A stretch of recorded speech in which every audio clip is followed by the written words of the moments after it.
Hello friends, मेरा नाम है अंजलि उके और आप सभी का मेरे इस नए यूट्यूब चैनल ज्ञान हब में स्वागत करती हूँ। तो आज की इस वीडियो में हम भारत के संविधान के भाग 2 के बारे में जानेंगे। ठीक है, इसके पहले के वीडियो में हमने भारतीय संविधान के भाग 1 के बारे में जाना था, जो था संघ और उसका राज्य क्षेत्र। ठीक है, अगर आपने वो वीडियो नहीं देखा होगा तो आप हमारे लिस्ट में जाके देख सकते हैं, यूट्यूब चैनल में जाके देख सकते हैं और हमने डिस्क्रिप्शन में उसकी लिंक भी दी हुई है। ठीक है, तो आज के इस वीडियो में भारतीय संविधान के भाग 2 के बारे में जानेंगे, जो नागरिकता के ऊपर है। इसमें टोटल अनुच्छेद 5 से लेकर 11 तक के। इसके पहले के वीडियो में भाग 1 में अनुच्छेद 1 से लेकर अनुच्छेद 4 तक था और नागरिकता के भाग 2 में, मतलब भारतीय संविधान के भाग 2 में अनुच्छेद 5 से लेकर अनुच्छेद 11 तक के दिया गया है। ठीक है, तो हम हर एक अनुच्छेद को अच्छे से जानेंगे इस वीडियो में। तो चलिए बिना समय गंवाए चालू करते हैं। सबसे पहले आता है अनुच्छेद 5। अनुच्छेद 5 में ये कहा गया है कि संविधान के प्रारंभ पर नागरिकता। इसमें ये कहा गया है कि अगर आपका जन्म भारत के किसी राज्य क्षेत्र में हुआ है तो आप भारत के नागरिक कहलाएंगे, आपको भारत का नागरिकत्व प्राप्त होगा। और इसमें ये भी कहा गया है कि अगर आपके माता पिता या आपके दादा दादी या नाना नानी का भी जन्म अगर भारत में हुआ है, भारत के किसी राज्य क्षेत्र में हुआ है, तो तब भी आप भारत के नागरिक कहलाएंगे। ये अनुच्छेद 5 में यानी आर्टिकल 5 में कहा गया है।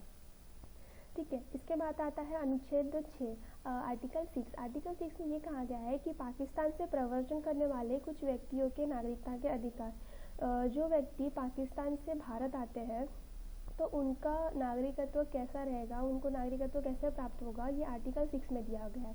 आर्टिकल 6 में कुछ ये दिया गया है,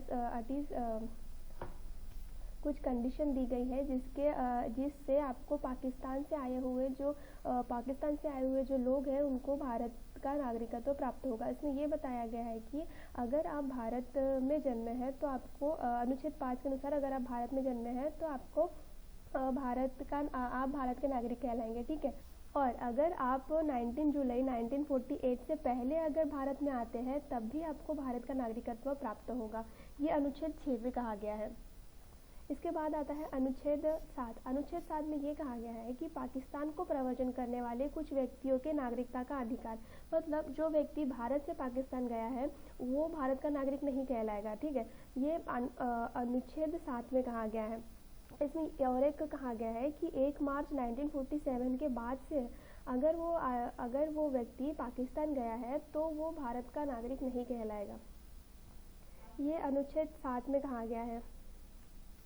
इसके बाद आता है अनुच्छेद 8। अनुच्छेद 8 में ये कहा गया है कि भारत के बाहर रहने वाले भारतीय उद्योग के कुछ व्यक्तियों के नागरिकता के अधिकार। इसमें ये व्यक्तियों के नागरिकता के अधिकार। ठीक है, ये अनुच्छेद 8 में ये बताया है कि जो लोग भारत के बाहर रहते हैं, अन्य राज्य क्षेत्र में रहते हैं, दूसरे देशों में रहते हैं, जो काम करते वहाँ के, अगर उन व्यक्तियों का जन्म या उस व्यक्ति का जन्म भारत में होता है तो वो भारत का नागरिक कहलाता है। ये अनुच्छेद 8 में कहा गया है।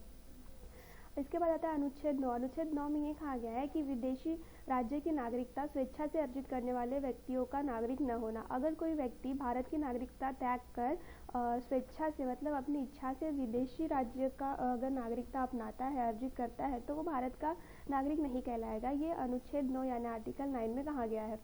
इसके बाद आता है आर्टिकल 10। आर्टिकल 10 में ये कहा गया है कि नागरिकता के अधिकार का बना रहना। अनुच्छेद 10 ये डिस्क्राइब करता है अगर कोई व्यक्ति भारत का नागरिक बनना चाहता है या बना रहना चाहता है तो उसको सांसद द्वारा बनाई गई विधि के अनुसार ही वो भारत का नागरिक बन सकता है। ये आर्टिकल 10 में कहा गया है। इसके बाद आता है अनुच्छेद 11। इसमें यह कहा गया है कि संसद द्वारा नागरिकता के अधिकार का विधि द्वारा विनियमन किया जाना। इसका मतलब ये है कि अगर जो भारत की सांसद होती है, भारत की सांसदीय नागरिकता में विनियमन कर सकती है, मतलब अमेंडमेंट करने का अधिकार सिर्फ भारत की संसद को ही है। ये आर्टिकल 11 में कहा गया है। तो आर्टिकल जो भारतीय संविधान का भाग 2 है उसके आर्टिकल 5 से लेकर आर्टिकल 11 तक ये पूरे हो चुके हैं। तो हर एक आर्टिकल को हमने अच्छे से जाना है। आई होप अगर आपको समझा होगा। इफ़ एनी केस अगर आपको नहीं समझता तो आप हमें कमेंट करके पूछ सकते हैं, इफ़ एनी क्वेरीज अगर आपको होगी। तो ये हमारा भाग 2 का वीडियो यही ख़त्म होता है। इसके नेक्स्ट वीडियो में हम भाग 3 के बारे में जानेंगे, जो कि है मूलभूत अधिकार के बारे में। ठीक है, तो मिलते हैं इसके नेक्स्ट वीडियो में। अगर आपने हमारा चैनल सब्सक्राइब नहीं किया होगा तो प्लीज़ सब्सक्राइब करिए और पसंद आने पे लाइक और शेयर ज़रूर कीजिएगा। तो मिलते हैं नेक्स्ट वीडियो में। Thank you.